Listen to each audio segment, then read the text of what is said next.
sais, les hypothèques légales en construction, ça peut être pour le commun des mortels peut-être assez complexe.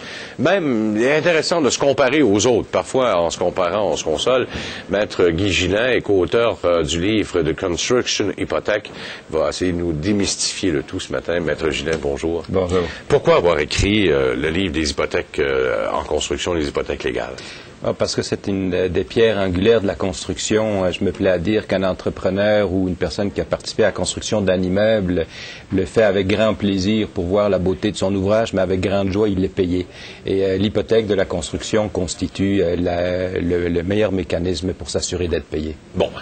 Qu'est-ce qui différencie, par exemple, l'hypothèque légale en construction et l'hypothèque que nous, on contracte une fois que la maison a été bâtie? C'est quoi la différence entre les deux? Dans un tout premier temps, pour qu'une hypothèque, on l'appelle conventionnelle, une hypothèque de la banque est une hypothèque conventionnelle, elle doit prendre effet par un contrat et l'enregistrement d'un contrat et d'une convention d'hypothèque. L'hypothèque légale de la construction naît de par la loi, c'est-à-dire au moment où le contrat essentiellement est conclu ou au moment où on a dénoncé son contrat.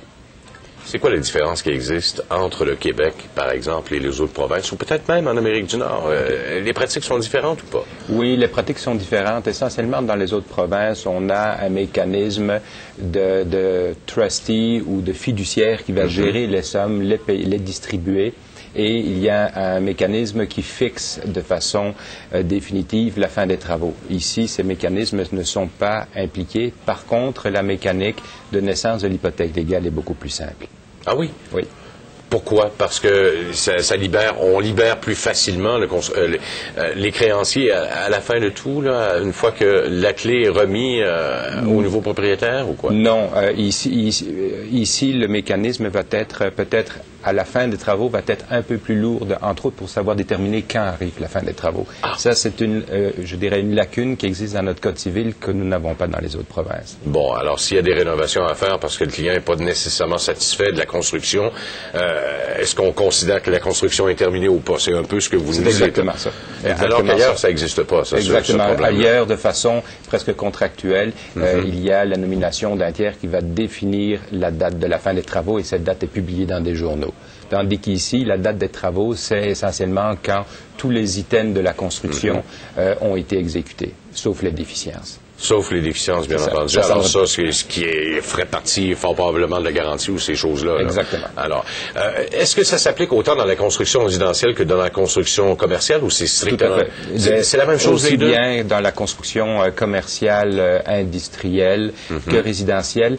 Les seuls endroits où ça s'applique beaucoup moins, c'est les constructions institutionnelles parce que les biens de la couronne, les immeubles de la couronne échappent à l'emprise d'une hypothèque légale. Bon, parce que bien entendu, le gouvernement, lui, est solvable de par sa réputation nominale. Exact. Puis surtout qu'on ne peut pas aliéner le principe de base et qu'on ne peut pas aliéner un immeuble de la couronne. Bon, un peu comme le même principe des assurances. Le gouvernement, habituellement, s'assure lui-même. C'est lui qui assure sa garantie. Alors, on ne peut pas poursuivre nécessairement la couronne parce que, normalement, il devrait être en mesure de payer de par sa cote de crédit et les autres. Bon.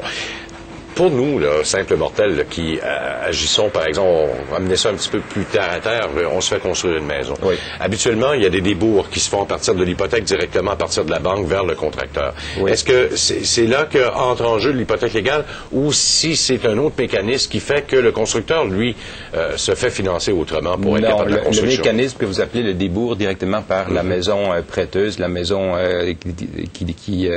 qui a prêté de façon conventionnelle et qui est garantie par une hypothèque conventionnelle, a développé depuis 1994 ce mécanisme de payer au fur et à mesure l'avancement des travaux pour se protéger justement contre l'hypothèque légale. Parce que l'hypothèque légale est prioritaire à une hypothèque conventionnelle. Donc, une banque ne veut pas se retrouver à la fin des travaux, deuxième, en se disant, ben là, j'ai pour X nombre de centaines de milliers de dollars de créanciers de la construction qui ne sont pas payés. J'ai déboursé, moi, mon prêt et je vois que mon hypothèque conventionnelle passe après X nombre de créanciers de la construction. Ça causerait quoi comme problème, là? Par exemple, le contracteur n'est pas capable de terminer la maison. Je vous donne un bête exemple. Un individu emprunte 500 000 $ pour construire une maison. Au lieu de payer ses constructeurs, il se paye 3 magnifiques voyages et une voiture avec un cheval cabré dessus. Et donc la banque a libéré les argents Et au bout de la construction, les entrepreneurs publient une hypothèque de 500 000. La banque passerait sur la maison qui vaut 500 000 en deuxième rang. Donc, leur garantie de paiement sera toute fin pratique annulée à ce moment-là. Maître Gillin, merci beaucoup de vos explications ce matin. Merci. Maître Guy Gillin, qui est co-auteur du livre, on peut le montrer, tiens, de Construction Hypothèque, que l'on peut retrouver, on va le montrer un petit peu plus haut, là. Livre bien simple et facile à lire, même s'il est en anglais. Il sera traduit en français? Il va être une deuxième édition. Une deuxième édition traduite en français. Merci beaucoup, Maître Gillin. Rapidement, l'interdiction des ampoules à incandescence au Canada, fixée pour 2012 par le gouvernement fédéral,